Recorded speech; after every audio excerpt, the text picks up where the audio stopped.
Hello everybody and welcome back to the channel. For today's video, I wanted to talk to you about the narcissist mask and how they're loyal to the mask. So let's jump in.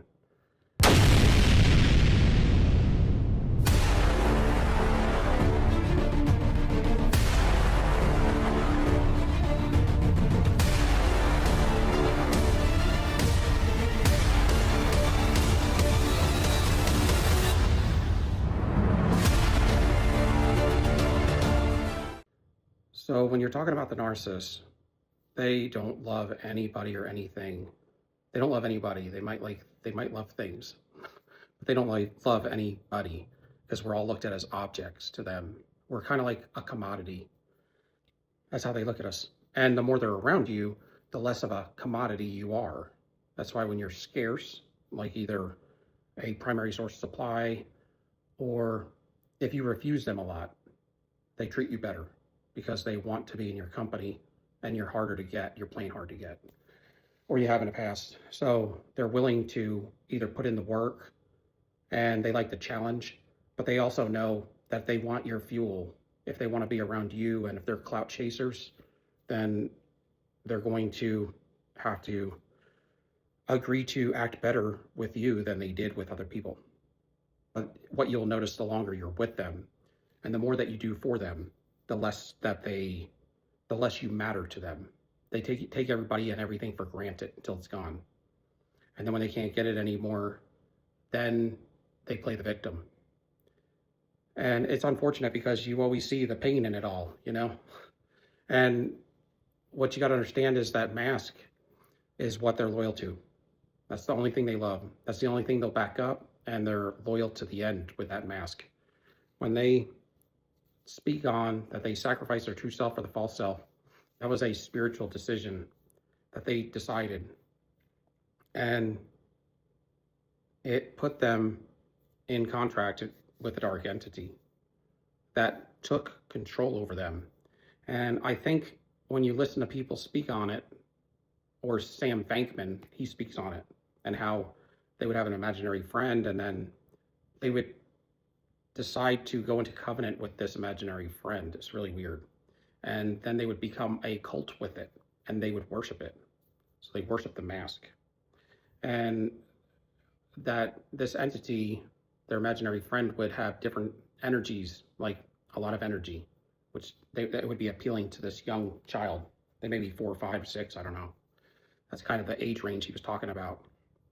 And they'd have to sacrifice their true self for the false self. And this entity would also make sure that they would be protected in a way, almost like you wouldn't have anything to worry about as far as being bullied or anything like that, and being able to, stand on your own 2 feet to some degree.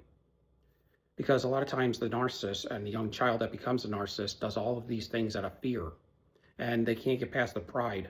And with the pride is what causes them to go into these terrible decision-making ideas or covenants. And in the case of this, same thing. And in the case of them ever getting the courage, they can never get there. They just can't.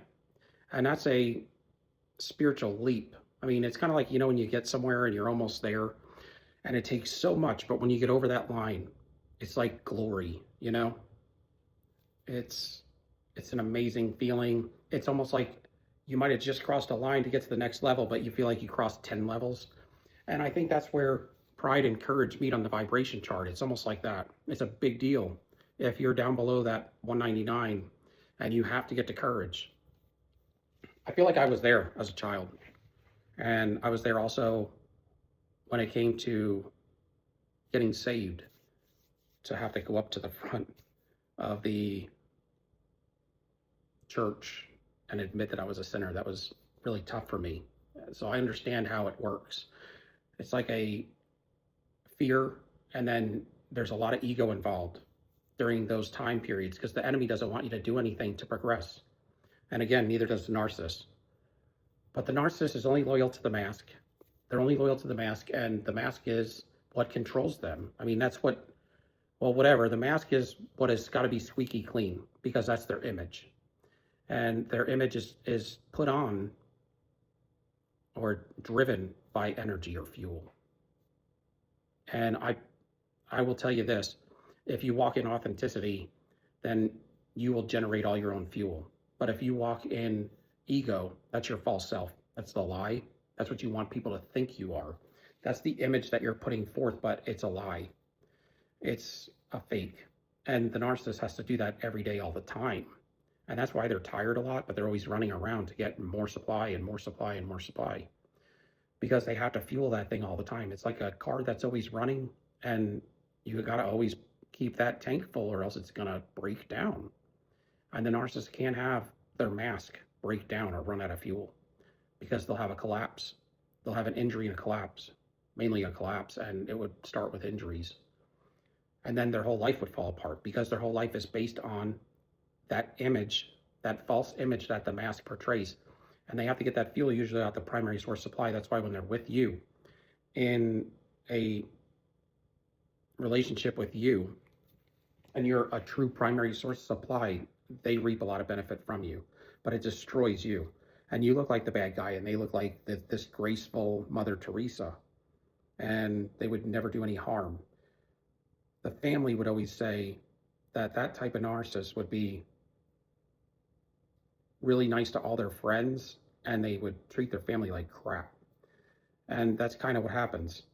They have the fuel is saved and conserved for out there. So when they're in the house, they're kind of their true self, which would be an evil person that's trying to switch fuel, switch their energy with people in the house, whether it's their children or whether it's normally their main spouse. They will triangulate one child against another and switch up who's the golden child and who's the scapegoat, or get the children against the spouse and mainly switch energy with the spouse, because they can always blame them for something. You didn't pay the bill, or you didn't pay the bill on time, you didn't clean this, or you didn't clean that. And that person is usually so wore out. They're in constant devalue mode, because if you're with a narcissist and they don't break up with you, after you get past love bomb, you're just constant devalue mode. And they'll just do what they want. And if you stay with them, it's because you feel stuck, or you feel like you can't leave, or you're getting pressured. So maybe somebody who's aggressive, and they may be the husband and they're the narcissist, they may hold that female, if they're physically aggressive as well, from leaving. And or they may make sure that they have nothing when they leave. It's sad. It's all sad stuff. But it's out of the demonic control that has taken over them. And that's why they're fixed. And that's why if they're really toxic and they're single, a lot of them do stay single because they can't stay married. Or they find a primary source that eventually lets all the boundaries down, knows they're cheating on them, and just does their separate life with the kids. And they just come in and out like a vagabond, or almost like a street person that has a home, but they don't ever spend any time with anybody, not quality time, because they can't. They're always focused on their pipeline of supply sources that they're cheating on everybody with, or using, or getting people to triangulate against each other. I mean, they love to do it when they leave you, and then they go to they monkey branch to the next source of supply. Then they try to get you to an argument, and you may have never met, but it works. I mean, if you don't know any better, they'll get you jealous, and you're never jealous, and you don't even know the individual. You don't even know what they look like, maybe. So it's fascinating. And a lot of people would say narcissists aren't very smart, or they're geniuses. And I would say that's true. They're brilliant in their deceptive tactics, and sometimes the way that they're able to act and operate on an evil pathway. But when it comes to like making good grounding decisions with common sense, knowing and having a vision of what the future is going to look like, it could be horrible and devastating and destructive. Not only for them, but for everybody else that they're using, misusing, and abusing, and stealing from, manipulating. So the mask has to be clean, and that's why they want a good source of supply that fuels them up every day, because the more fuel they get, the more they can switch with you. It's like you have to forgive them of their sins because they can't repent. So they throw all their sinful energy on you, and then you got to walk around with it and repent for them. That's how you feel, because it's like you feel like the sinful one. You feel the heaviness, you're all stressed out. You might get autoimmune diseases. They say you can do that. And I believe it because I experienced stuff like that. But that's what they do when they go out that door, and they're smiling.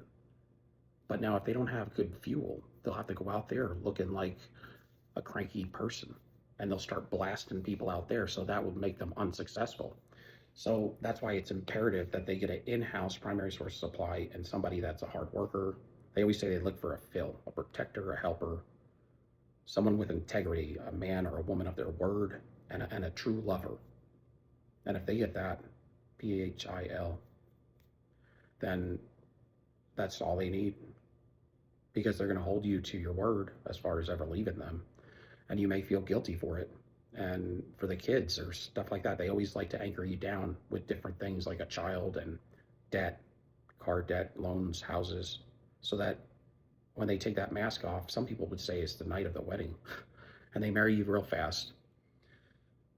And then they become the wicked witch. And that's why you cannot defy that mask, because if you go against that mask, especially out in public, they will destroy you. They will wreck you down to the ground, because that is their moneymaker. That's what brings in their fuel. That's what brings in anybody that they're cheating, lying, and stealing from. And it's the convincing thing. And they can't get a name for themselves. They can't afford it. So if you go against that, they will wreck you. And they'll go down with the ship doing it. So that's a little bit about the mask and how they're only loyal to that mask. Everybody else is just like a couch or a chair or a car. That's how they look at us. We're just a tool. And when they're ready to use you, that tool, or they need your fuel, or you're the only one that will take them back, or you're the only one with money, or you're the one they want to hang out with, and you're willing to hang out with them, then that's when they'll use you. And when they're not using you, you'll be in the garage, and they'll pull another car out, another source supply in the harem, and they'll run them ragged till they run out of gas, and make sure there's no tread on the tires and no brakes left. Then they'll put them back in the garage and come back for you. And that person will be the scapegoat, and you'll be the golden child again. Yay. So that's what you have to look forward to when you're with a narcissist in a long-term relationship. That's kind of what it looks like. So if you can give me a like, subscription, and thumbs up. Till next time, love y'all. Peace be out.